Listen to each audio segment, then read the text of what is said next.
Welcome to the Passive Income Podcast. I am your host, Dividend Dave. Please be sure to join the Passive Income Posse by clicking that subscribe button below. Super excited for this episode. I believe we are up to episode number 92, getting closing in on 100 episodes, 100 different individual people. And joining me is Investing Spotlight. So go ahead and give yourself an introduction. Hey, Dave. Thanks for having me on. Appreciate the request to be on and spend a little time with you and share my story. Um, I'm new to the Twitter world, but not new to investing. I've been in the market for 30 years now. Oh, Um, wow. yeah, it's been a long journey. I haven't The dividend path is only recently started, but I've been investing for, like I said, a long time, mostly through work. But um, I've got a lot of skin in the game. Um, I've done everything from real estate, side hustles. I mean, Yeah. you name it, I've done it. You name it, Anything I've to done make it. a buck. There's if you're not making money, you're not trying, Yeah. because there's Yeah. countless ways of making money. Interesting. Yeah. you know and I'm mostly on sharing my story, just to show people that they're um all you got to do is invest. Just you just have to invest. It doesn't matter. You really don't need to know, especially nowadays. You don't need to know anything about the stock market. Just throw your money in an ETF. You're fine. If you want, you can learn as you go. Yeah. you No, know that's a great point. Learn as you go. Get started. Before we started recording, everyone knows I'm in Canada, and we determined you're in the U.S. So obviously, there's Mhm. so many great opportunities for exactly that in the U.S. with things like SEHD and VOO and Vici and so many others where you just like get into 100%. an ETF or an index fund, and it helps to learn as you go. But like you said, you can get started without really knowing too much. Yeah, it's not like when I first started, I'd have to pick up the phone, call the broker, and then it was, if I bought one share, it was going to cost me $12 to buy that share. If it didn't matter if I bought one share or 100 shares, every The transaction was, commission, twelve yeah, dollars in yeah. commission was pretty damn good for the '90s, man. But it's still, you couldn't do, like, right now. I do weekly buys, Right. outside of all the retirement accounts and everything else for my brokerage. What I do on a weekly basis is I'll throw in, now it's up to like $300 a week. I have it's money that accumulates in my account, and then I'll just invest in whichever holdings that I already have. I'll just add to them. three hundred Yeah. dollars a week, now is easy. Back then, if you were to split it up between two or three, different tickers, it was going to cost you $36. So you're losing Right. 10% of your investment right there.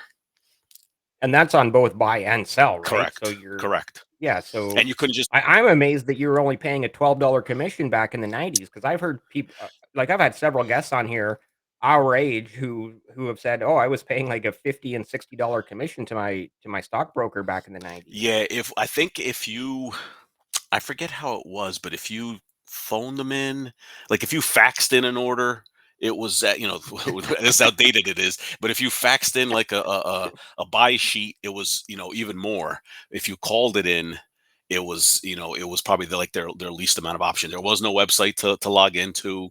Um, No internet, no, no app on your the phone. internet was just in its infancy. Yeah. um because we're talking 1994, 1995. Yeah. I the other day, it was funny because I have an eBay account, and it says member since 1997. That's how old my Wow. account's older than some of the traders on TikTok, on Twitter. Yeah, on X, on Yes, X. on X. I'm not sure if we can Sorry, still call it Twitter. I don't know. sorry, Elon. We'll Sorry, Elon. It's still fresh. yeah. But that's my and now I just spend a lot of time at work when there's new hires and young kids that start, and I'm like, listen, uh, throw money into that 401k, max it out. Anything left, whatever you can. I go, if you're, because these kids are coming in, they're 20, 22, 23. And I'm like, put whatever you can afford in. Don't worry. Yes, you want to have fun. You Yeah, want to you go wanna be out young and and have fun enjoy. and go to the Yeah, you movies want to and sit enjoy, on yeah. but I tell them that that $50 that they can put in at 21 and not touch and just leave it, it's gonna it's $300 you got to put in 10 years later, Right. to catch up to the same growth that you would have had in those, 8, 9 years of just Yeah. letting it compound. Some of them listen, most of them don't.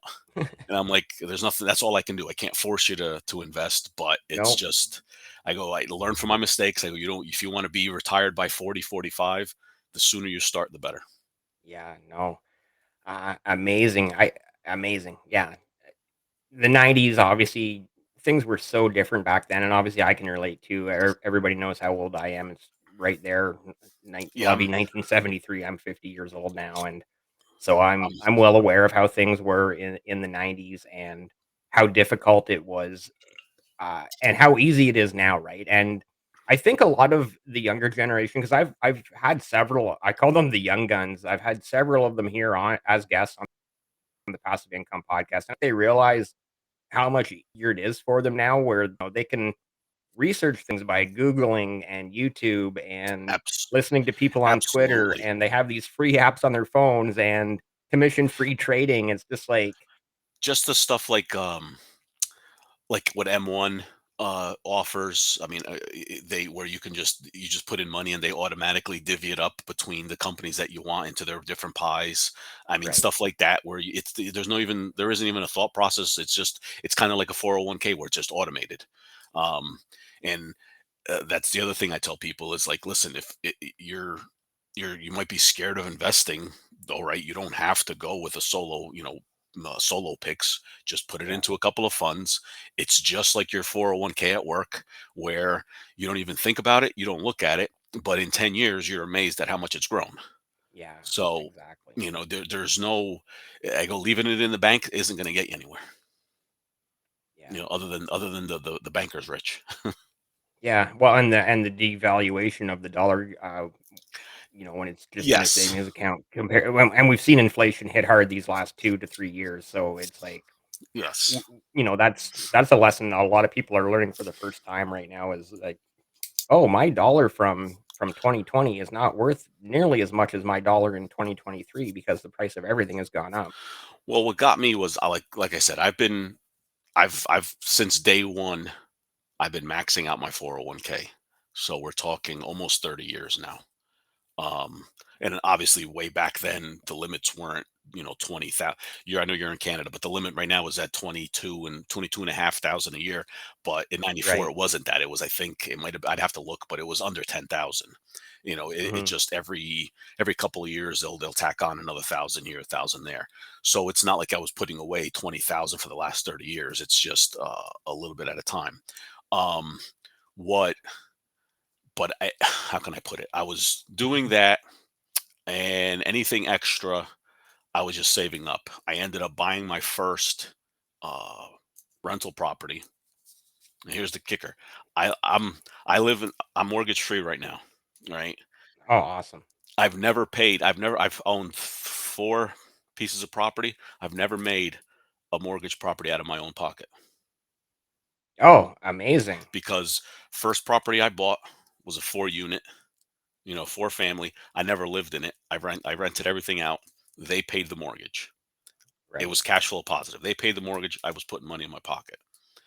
Awesome. A few years later, I ended up buying my first primary residency. The rental was paying its mortgage and paying my primaries. And then I've upgraded over the years to the point where right around when COVID was about to hit, prices started going crazy, and I was like, Yeah. I was done. I already had owned the two rentals for a little while, and I was done dealing with that. So I sold everything off, paid off my mortgage, and lived. And now I'm mortgage free. And I could have I invested it, yes. Um, Yeah. but not having not having any a big bill to pay it was just easier for me to not have to deal with that bill. Um, I'm in a I'm financially in a spot where we basically live on the wife's income, and everything that I make is going into either into retirement, brokerage. We put away a ton of money, Awesome. and it just supercharges everything. And then a couple so long story short, after I sold the rentals, the I had money sitting in the bank, and after paying off everything, I still had almost 200,000 sitting in the bank, and it's earning what 0.2%. Mhm. And I'm like, something. I go, I gotta have. There's got to be a better way of. More. I Yeah, want more. I go. There's got to be a better. There's got to be something better out there. So I just happened to be. It was middle of COVID, and it was one of those days where I mean I was essential, so I worked every day. It's not like I sat home.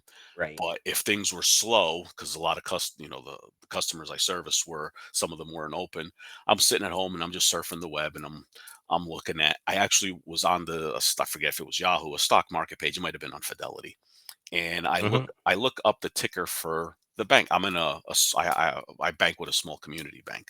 I look up their ticker, Okay.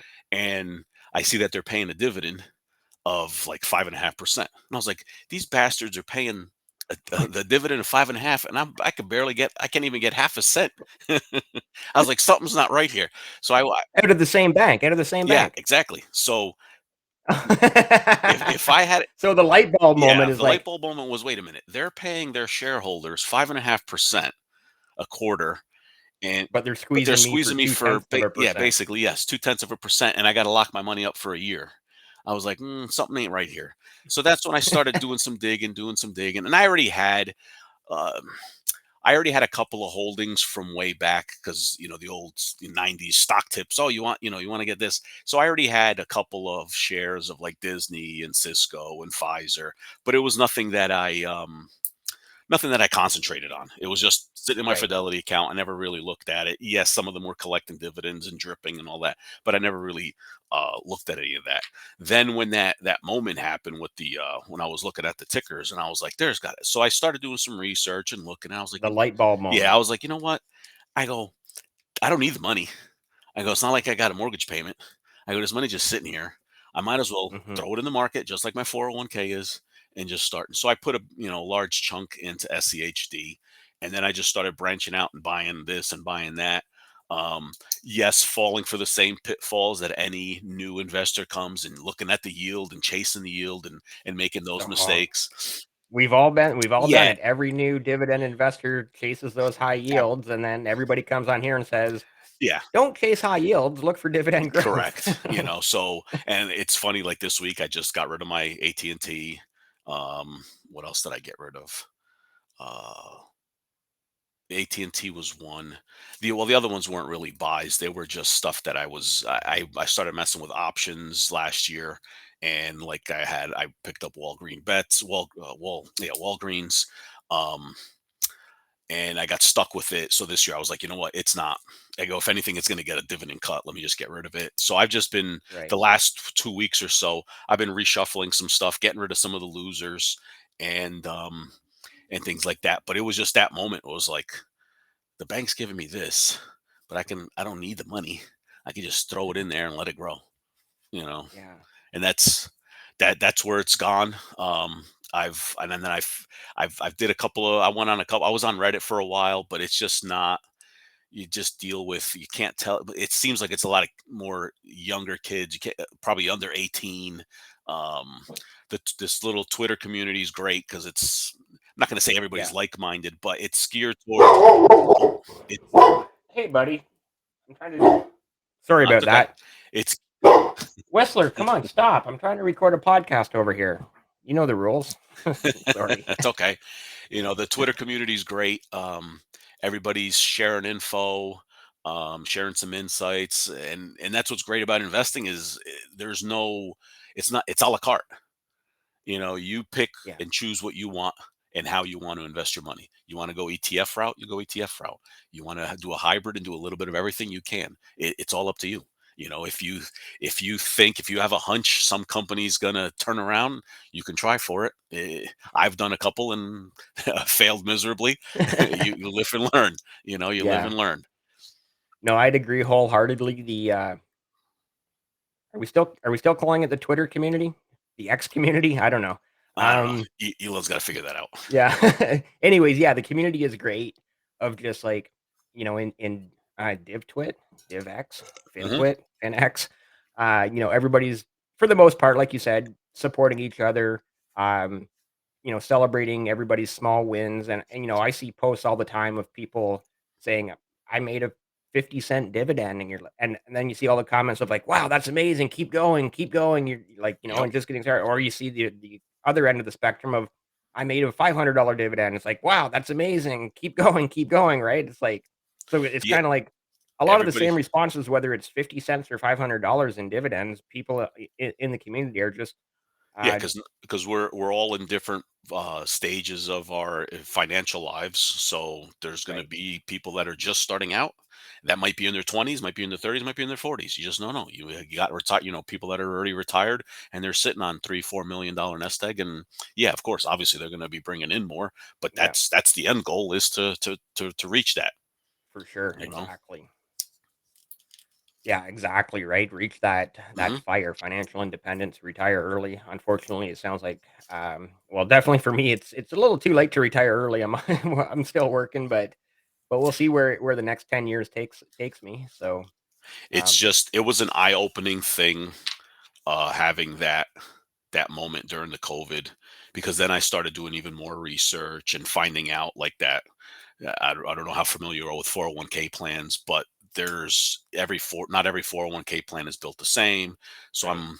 I recommend anybody in the US that has a 401k plan through an employer to read up on the paperwork on it, what it offers, what it doesn't, because like I ended up finding out mine had a backdoor Roth that I can. It's considered the mega backdoor, so Oh, I could take money post after tax money, and it'll get deducted out of my paycheck, and then at the end of the year I can roll it over into my Roth, which just normally a Roth right now, I think this year it's 6,500 is the limit, but I'm putting close to $20,000 in because of that option in my 401k, which just awesome. supercharges everything. But before all this, I didn't even, that's probably been offered since I started working with the company, but I didn't even know because I wasn't even looking for it. Right. Yeah. So So it's I was just gonna say you're right. I obviously I'm familiar with the terms because I've had so many American guests here mhm. on the Passive Income podcast. So I'm familiar with the terms of 401ks and Roth IRAs, but because I don't have them, we don't Yes. have, obviously they're an American thing, so Mhm. obviously I don't understand them 110%, but I'm very familiar with the terms and how great of investing and savings vehicles they are for Americans. And yeah, every American should be, like you said, looking into to what their options are for sure. Yeah, you got to see. You have to. I mean, there's everybody knows what a 401k plan, but they're like I said, they're not all built the same. They can offer other ways of saving and stashing away even more money. So check, call your human resources, find out who your plan administrator is, and just get the paperwork and read up on it. Right, Some of them, offer you can do your rollovers into your Roth once a month. My company, only allows X amount of percentage of your actual income, and they only allow one rollover a year. But not that doesn't mean they're all like that. right. Every company or every 401k is different. But it's great. I mean, I've only had I started so I'm going on year 3 of my dividend journey here, and I didn't even have a Roth or an IRA before because everything was in the 401k. So in 3 years, my Roth is, so figure you could put in 600 a year, that'd be 18,000. But I'm sitting at Wow, like I'm sitting at 50,000 though wow. because I've been backdooring stuff in, you Nice. know. So, but if I didn't have that option, yes, I'd still be at just the standard 18 plus whatever growth. But Wow. that back door is huge. Yeah, that sounds like an amazing option if you can find it. For any Yes. viewers or listeners in the US, they're definitely looking to see if your plan offers that option for sure, right? Yeah, and you can do whichever. Like my company said, like I said, it allows me to put in 20% of my income towards that. So you don't have to go balls out and put in Yeah. thousands of thousands, but every little bit helps because it's going into Roth. It's tax free. Once it's in there, it's earning tax free. Kind of switching gears a little bit. Sure. So you got into dividend investing. It sounds kind of like you see this bank account that's offering you next to nothing, but that same bank is paying a nice juicy yield. Um, beyond that, like, sort of what other and you mentioned SEHD, and I'm just kinda curious about, maybe some individual stocks in your portfolio, any of the, like, the big names, the fan favorites on Twitter/X, like Coca-Cola's, Home Depot's, McDonald's, Starbucks, Walmart's, like, I mean, all the fan favorites there, Yes, right? Like, absolutely. It's going to be the who's who, the names that everybody knows. I've got my brokerage account has 40 different holdings, and then oh, between my Roth and my wife's Roth, there's another 10. Um, so I've got so name 50 different individual holdings. yes, and that includes the ETFs. So Right. names like Apple, AbbVie, Abbott Labs. I'll just read them off. Uh, so Sure. Aflac, uh, AOS, which is the water. They do water treatment, your water Yep. heater for your homes. Bank of America, Franklin, Cisco, Disney. I just started a position this week in Globe Life, GPC, Home Depot, Johnson and Johnson, JP Morgan, Kimberly Clark, Coke, Kroger, Lockheed Martin, Medtronic, 3M, which is on it's on the watch list of maybe getting cut. Yeah. Although Yeah, they I've been they seeing a did lot of they tweets. did have a nice bounce back today with their earnings were positive, and I think they were up they're up a little bit over 5% today. Okay. Microsoft, Nasdaq, NextEra Energy, Pepsi, Pfizer, Procter and Gamble, SCHD, Snap-on, T Rowe, Tractor Supply, Texas Instruments, Union Pacific, UPS, Visa, um, Exxon, and VYM. That's in my brokerage. And then in the Roths, I've got some Lowe's. I got Nvidia, which is basically rocking this Roth Yeah. to the top. I Yeah, right. I moved all of my REITs and stuff into my Roth just because of the taxes. So I have my realty incomes in here. I got Vici in here, Starbucks, Target, T Row, and then in my wife's I've got Cube, which is a REIT, McDonald's, some more Microsoft, TD Bank from Canada, and Yeah, shout out to Canada and the big Canadian yeah, a banks. little VTI. I'd love to get into some more of the Canadian stuff, but it's all I save that for my Roth accounts just because of the taxes. It's just easier, Right, right. So yeah. So literally you're reading off your entire portfolio there, and I'm like, this just sounds exactly like a day of reading Twitter, hmm like the Div Twit community on Twitter. Like all those holdings, like, yep, There, yep, I mean, yep. That's what most of everybody. these. Yeah, I mean stuff like Johnson and Johnson. That's like a foundational stock. If Right. you're into dividends, what better stock is there? It's what you're going to get every year. You're going to get Yeah. your 6% increase, and you might get another 2-3% in price appreciation. It's it's not yeah. You're not gonna become a multimillionaire overnight, but you know what you're going to get. Yeah. Well, and that's the whole point with investing is you're not gonna, you know, nobody buys a penny stock one day and sells it for $200 a hmm share the next day. Like that's not the way it works. It's like this is long-term investing, and you look at a company like Johnson and Johnson, and if you're in it for the long haul of 15, 20, 25 years, you're odds not financial advice, but odds are good you're not going to go wrong, right? Correct. I mean, I'll go on a couple of sites. There's one that I use, stock calculator, and it just does a back test. You put in the date, how much you started with, and it'll spit out, what it would be worth today, and you just kick yourself. Right. like, Yeah. you're like, oh, if I only had put, $2,000 into that back in, 1994 when I first. If I only bought a share of BMO when they Bank of Montreal, one of the Yeah. big Canadian banks, if I only bought a share of that when they started paying a dividend in 1829, I'd be set up pretty good right now. Yeah. I mean, even when I started, some of the like I was diversifying, so I bought like probably in the first couple of months I probably bought 10 different tickers, Right. and I would buy 10 shares here, 10 shares there. And some of these boring names just took off, and they haven't, even during last year's downturn, they didn't go into the red. Stuff like Yeah. GPC, even the Johnson and Johnsons, the Pepsis, the Cokes, they never went, everything else crashed. Those things are still in the green for me. It wasn't a Yeah. huge, thing because it's there's only so many shares in each.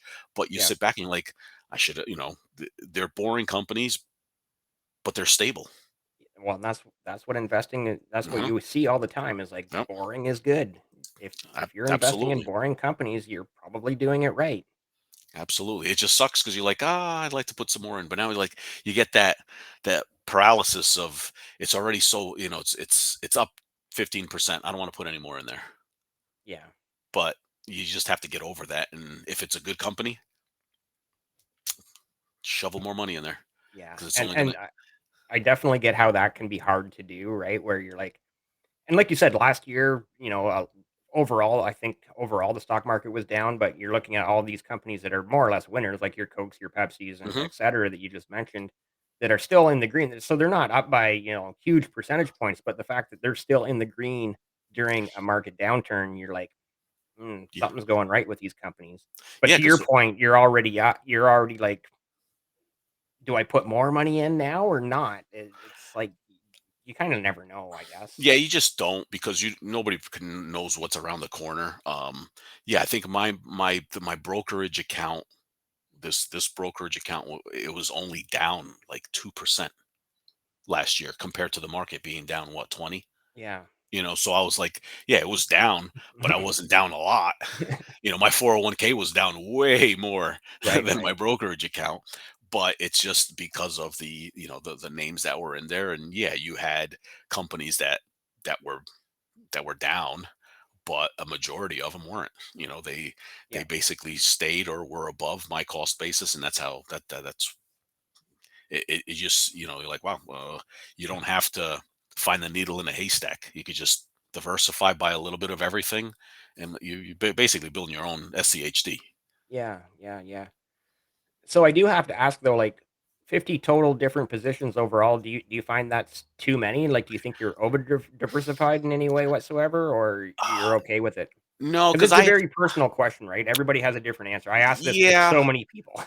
to me, you could be over diversified, but if you have like a bunch of names that are fringe names, but when you're talking, JP Morgan's, Home Depot's, Johnson, if you have 50 different of those companies, something really has to go wrong Right. for you to be into trouble, and I try to keep obviously the everything about 5% of total portfolio. Yeah, The Microsoft run up has gotten a little bit over that, but I'm okay with that. I'm for sure. perfectly fine holding 10, 15% of Microsoft because I don't think it's going anywhere.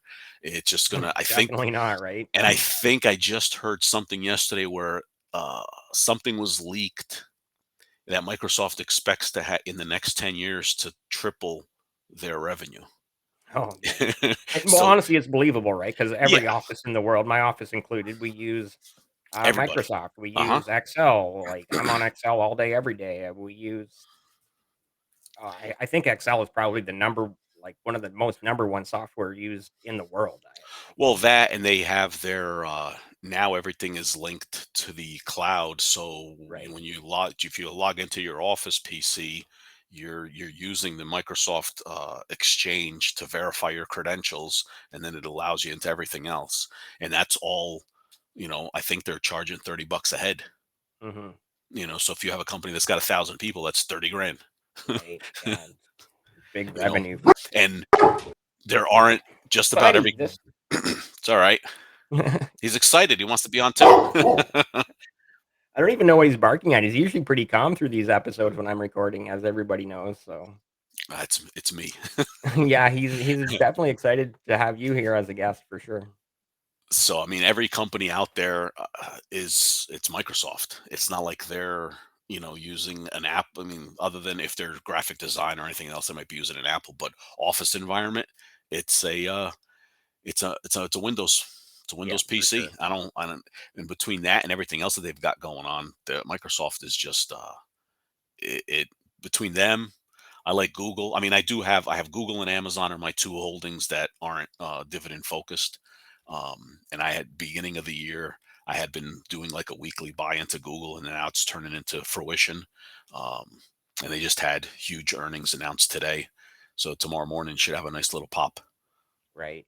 But it's that the other thing is you could be dividend focused, but don't be afraid of going out there and names like a Finding some Google and growth stocks as well, right? yes, because not every company starts out paying a dividend. They eventually they might. There's no there's nothing guaranteed, but Yeah. Microsoft didn't pay a dividend for 20 years. Same thing with Apple. Yeah, It's and you look at those dividends and you're like, it's a very small yield, but that means they have a lot of room to for dividend growth over time as well, right? Yeah, that's the other key aspect I look at is the payout ratio. If a company's it's got a small yield, but if their payout ratio is 15%, they could keep as long as their business continues to grow, they could keep pumping out 10% dividend hikes for the next 20 years. Yeah, which would be huge. And honestly, Yes. I could see Microsoft and Apple getting to that point where they do start raising their dividends and they become very, much more attractive from the dividend perspective, as well as the fact that obviously these companies aren't going anywhere. Like like I mentioned, Excel, but you've also got PowerPoint and the rest of the hmm Office suite, and then Apple. iPhones don't seem to be going away anytime soon, or all They're the not other going away, products that but Apple yeah, I mean introduces they every make they year. make a ton of money just on the App Store because they charge all those fees, for Right. anybody that sells an app or any of that stuff. And now that they've gotten into the banking, they're going to make money hand over fist. Yeah. Yeah. Yeah. But that's what good companies do. That you can't just stay stagnant and hope that product A is just going to continue to sell. You got to branch out and look at other. There's plenty of companies, plenty of examples of companies that are around now that whatever they offer or sell now is not how they started. Yeah. You know, and that's just it's survival. That's what you have to do if Yeah. you want to keep at it. I'm just going to quickly circle back before I bring up your website. hmm The You mentioned TD, Toronto Dominion, one of the big six Canadian, actually one of the big five Canadian banks. And so I guess just thoughts on TD, and you did kind of mention the other Canadian banks a little bit there as well. I guess just sort of thoughts on TD, what your thought process was there in beginning to buy shares in that company, and At if you're still looking at the other Canadian banks. at the time that I got into the TD was right when all the banking crisis was going on, the beginning of the year, and I had just funded my wife's Roth for the year, and I was like, I definitely wanted to get something Canadian. I was interested in the banks, and TD at the moment was the one just getting hammered. And this isn't going to last. It's going to bounce back, and Yeah, obviously it did. So I was like, let me just get as much as I can into it now and just let it ride. But I was like, I know that the Canadian banks are different than the U.S. counterparts, yeah, by um, far, yeah, big and time. they're just that consistent dividend. Uh, some of them have been what 200 years, isn't it? One of them. Uh, in 6 years, 2029, BMO will be, Bank of Montreal will be a 200-year Yeah. anniversary, and then the next one of Bank of Nova Scotia, I believe it's 1833, so Wow. in about 10 years from now, another one celebrating a 200-year anniversary. So, yeah, Yeah. they're closing in on 200 years of consistently paying a dividend, Yeah. which It's is pretty. longevity, right? That's the Yeah. definition of longevity. Yes, that is pretty crazy. I mean, you have the U.S. ones like Procter and Gamble and stuff that have been paying, not increases, but they've been paying for a long, long time. But 200 years I mean, I don't see that changing, Yeah, right. and that's just because of the way uh, the Canadian the banking market up there is Yeah, different than down here, with uh, your mortgages are different. The mortgage structure up there is different. You could only lock in for 5 years, so right. the bank's not really going to lose anything other than because you have to renegotiate. So if the rates are up, they're Yeah, also going to be able to start making some more money off of that again. yeah, But yeah. that was my interest. It was like I said, it was either going to be a bank or a railroad. I like my trains and I like my bank, so I was like, I already have UNP for now. I was like, for now, I'll do the Canadian bank, Nice. Yeah, and I good. So are you looking at any other Canadian banks, or just gonna maybe keep adding to that, TD position? I'll probably just add to the TD, Yeah, unless it makes just sense. completely takes a run. But come January 1st, I'll have some fresh money in there because with the Roth, I can't. you could only do 6,500 a year. So once Right. that money's in there, I can't add anything else. So at the for January 1st, I'll have another 6,000 in there, and we'll most likely go into TD and put that all into there. Nice. Yeah, the As long. TFSA, it sounds similar, in Canada. TFSA is called tax-free savings account, and Hmm. as of right now, I think it's the same $6,500 per year. So, Yeah. but it is back. Um, I'm not term back cataloged. So if you were 18 when they started this in, I think 2008 or 2007 or 9, in that range. And it started out at 5,000 a year, then it went up to 5,500, then it went up to Hmm. 6, and then to 6,500. So if you were 18 in that first year, and then you've added everything together, so you have a total contribution space now of it's around 88 or $90,000 total, Hmm. right? So, I'm not sure if that's the way it So works what? for you as well. So you can put up you could put that much in. Yeah, you could if you had So if if you missed like a year, so if you missed a year, like let's say you didn't put anything this year, yeah, next year you could put in 2 years worth. correct. No, we can't do that. Yeah. It's Okay, like well, that's an you have a interesting you have a difference. cutoff. Yeah, we have a cutoff. If you're, it's got to be in by tax day, which is the April 15th. So we have Right. till April 15th of the following year to do. So for 2023, we have till April 15th of 2024 to put in the 23 contributions. Okay, But I interesting. don't. I just anything that I do have left over from my pay, I just let it accumulate, and then I don't. Most people do. They might do 500 a month. I'll just January 1st dump the 6,500 into my account, into my wife's Right. account, be done with it. Just because I have to do, we're high income earners, so I have to do a back door. I can't just put money directly into there. So Mhm. to do it once a month is just too much. To do it once a month, yeah, once a month for 12 months is just too much work. I'll just do it once a year, be done Right. with it, and that way the money's in. It's been back tested that this. I did a little back test where if you invest everything on the first of the year compared to doing it 500 a month throughout the course of the year, you actually you make more, you get a better return if you just do the lump sum beginning of the year. Right. And I did that for I back tested it for I think 10 years just to Okay. see what the numbers were, and every single time the lump sum won. Interesting. Hmm. And, sorry, just quickly switching gears again, I'm gonna bring up your website here, Sure. and it is investingspotlight.com, and you've seen my scroll at the bottom of the ticker, so you can also, buy you a coffee over here as well, and, yeah, just I guess anything you wanna talk about here about your website, and obviously, I will put this link in the description below. I did that just to, I mean, I'm not big into writing, but it was more just to share my info, be as transparent as I can with my portfolio. Um, it's the internet. Anybody can say anything. Yeah, yeah, There's plenty of scammers out there who try. I mean, I'm not trying to sell anybody anything. I'm not trying to, get anybody to sign up for anything. It's it's pretty simple. You got um, my portfolios on there. I got my dividend sheet on there that shows what I've received for the year or total. I forget what's on there. I started doing options trading last year. I have my options trades on there so people can see what I did. Um, and then in my resources, I have a couple of spreadsheets that I made. They're shareable. One is for like a household budget, and one is for to keep track of your dividends, your transactions for your dividend accounts.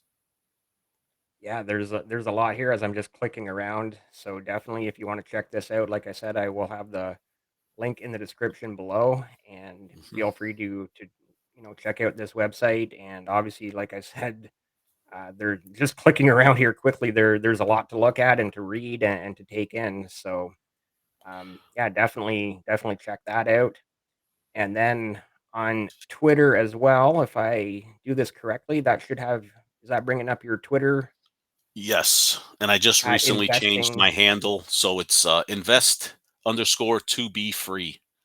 at invest underscore to be underscore free? Free. Yeah, which, Funny side note for those listening, I had you in my calendar under your old, Twitter handle, and I went to DM you yesterday saying, "Are we still on?" And I couldn't find you. So luckily, and thank you for DMing me today for you saying, "Are we still on?" to do this. Yes, I'm sorry about that. Unfortunately, Twitter only there I didn't have enough characters to put in my investing spotlight as my handle, so I had to be able to get a little creative. Right. And you notice up here it does have the X. Yeah, because Yes, I'm on. I saw that earlier when I got home, and I was like, oh, so they're switching stuff, and I think even the X and the browser logo's already been changed too. Interesting. So yeah, definitely give a follow over there on what are we calling it? It's going to take 10 or 15 years. People are still going to be calling it Twitter 15 years from Yeah, now. I don't But yeah, understand. definitely give a follow over there at invest underscore to be underscore free. And yeah, some great quality tweets, obviously. Thank you. It's mostly just sharing, you know, the trend, what trades I've made, what I've done. Every once in a while, some inspirational stuff. Um, like I said, I'm not trying to sell anything. Not not shilling anything. It's Right. just sharing ideas and you know positive thoughts for everyone in the investing community. Awesome. That's great.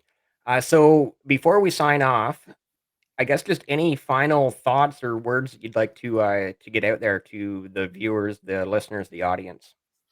Invest often, invest frequently. You know, Yeah. and always think twice about making that unnecessary purchase Yeah, because $10 today is $1,000 years from now. right. You just made me think of a very old saying here in Canada, which it obviously it goes back, no, well, not obviously, but to winning hockey games. The best way to win a hockey game, score early and score often, right? Yes. So invest early and invest often. Yes, I agree 100%. Um, that's the one thing that I always, that I tell the young kids is like the only thing I would change is I would, invest even more when I was younger. Right. And these kids just take advantage of the, zero commission fees and just pump what you can in. Don't don't So chase. different now than the 90s, eh, bud? Yeah, So much don't different. don't chase the next Tesla. Just you know put money into an ETF and just let it grow. Yeah. Let it grow. SEHD. Time is your friend. So I don't own any US stocks right now, and that's primarily because of the exchange rate. I'd get really hammered on the exchange rate, but Mhm. the top 3 in my watch list of American, positions, number 1, SEHD, and then, tied for 2 and 3 are Realty Income and Coca-Cola. So, those are just all 3 solid. Again, not financial advice, but Yeah. I've heard obviously so many great Coke. things about them. I've had so many great conversations with guests about them, and Yeah, and SHD has been dumped on recently, but they recategorize everything, they reshuffle everything in March. They're banking heavy, so the banking industry was getting hammered. So obviously they're the stock price wasn't going anywhere, but stock price can go up, can go down, but that dividend keeps coming every. just keeps rolling in. Uh-huh. That dividend keeps rolling in. It's my biggest holding. I think my brokerage portfolios had like 18% in SAHD. Um, Wow. and it's a core. You can't Yeah. it's one of those, any ETF, you could sleep well. It's not gonna go to zero. It's Yeah. not gonna go to The zero. sleep well at night Stay away strategy, from the right? JEPIs and the QYLDs and those covered calls. That's Most of that stuff's garbage. You know, Interesting. mo- Most of that Interesting stuff is take, garbage. because honestly, the JEPI and the JEPQ are also kind of fan favorites on Twitter/X. This Yeah, is hard for me, man. I don't know what to call it. Twitter, X Twitter. I think people get mesmerized with the returns, but big picture, over time, the yield's going to stay the same, and so is your stock price. It's not going to go anywhere. So your Right. return is whatever you're getting in a dividend, nothing else. While if Right. you're in an Yeah. Apple or a Microsoft, a completely different picture. Yeah, Yeah, yeah, there's gonna be capital appreciation there where you're abs- saying this is just gonna trade sideways. yes. Just gonna trade sideways for the Because rest of time. I did that in the beginning too. I think I picked up some QYLD, and I just and after like this was when in 21 where everything was actually doing good, and it just sat there in the 20s and the 20s and never moved anywhere, and everything else was going north north north, and I was like, yeah, the 10% is nice, but the stock price isn't going anywhere. And Right. then you look Yeah, back yeah. and you're like, it's been like that for like 6 years now. It's never going to go Yeah. anywhere. So why am I even holding this? If you're in retirement, yeah, a little portion of your portfolio can be in there because it's a nice little boost to the income. Um, but if you're in the accumulation phase, stick to some solid ETFs. If you want to pick stocks here and there, that's fine, and just Right. let it ride. You know, that's that's the only way to do it. Awesome. And with that said, I just want to thank you so much for coming on and spending some time with me here on this episode of the Passive Income Podcast. This has been yet again another incredible conversation. I can't believe that I've had so many incredible conversations with so many different people. And like I said earlier, we're closing in on that episode 100, which is just mind boggling, to say the least. And so, yeah, just um, I'm going to sign off here shortly, but one last word. Dave, thanks for having me on. Appreciate the time of the conversation. It was great talking with you, and see everyone on Twitter. Let's keep the positive vibes going. Awesome. Great on. Yeah. Well said. And like I said, thank you so much for your time and coming on and having this conversation with me. And with that said, anybody still here well over 45, 46 minutes later, make sure you hit that subscribe